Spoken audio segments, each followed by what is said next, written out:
حضرت عیسیٰ علیہ السلام کا مٹی سے پرندہ بنانا ایک بہت ہی حیرت انگیز معجزہ ہے جو قرآن پاک اور احادیث میں ذکر ہوا ہے۔ اللہ تعالیٰ نے حضرت عیسیٰ علیہ السلام کو خاص معجزات سے نوازا تھا تاکہ وہ لوگوں کو اللہ تعالیٰ کی وحدانیت اور قدرت کا ثبوت دے سکے۔ ایک دفعہ حضرت عیسیٰ علیہ السلام نے اللہ کے حکم سے مٹی کے ٹکڑے سے ایک پرندہ بنایا۔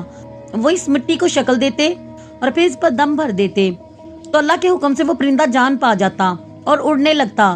یہ معجزہ اس زمانے کے لوگوں کے لیے حیرت اور ایمان لانے کا سبب تھا کیونکہ وہ عام طور پر ایسی طاقت نہیں رکھتے تھے۔ یہ معجزات حضرت عیسیٰ علیہ السلام کی نبوت اور اللہ کی قدرت کی نشانی تھی۔ اس کے ذریعے وہ بنی اسرائیل کو دکھاتے کہ اللہ ہر چیز پر قادر ہے اور وہ جو چاہے کر سکتا ہے۔ لوگ اس معجزے کو دیکھ کر ایمان لاتے اور اللہ کی عبادت کرنے لگتے۔ یہ واقعہ ہمیں یہ بھی سکھاتا ہے کہ اللہ کے حکم کے بغیر کوئی بھی کام ممکن نہیں ہے، چاہے وہ کتنا ہی عجیب کیوں نہ لگے۔ حضرت عیسیٰ علیہ السلام کا یہ معجزہ آج بھی مسلمانوں کے لیے ایمان کی تقویت کا باعث ہے اور اللہ کی قدرت کی عظمت کا پیغام دیتا ہے۔ یہ معجزہ قرآن پاک کی سورۃ ال عمران میں بھی بیان ہوا ہے، جہاں اللہ نے فرمایا ہے کہ حضرت عیسیٰ علیہ السلام مٹی سے پرندہ بناتے اور اللہ کی اجازت سے زندہ کرتے تھے۔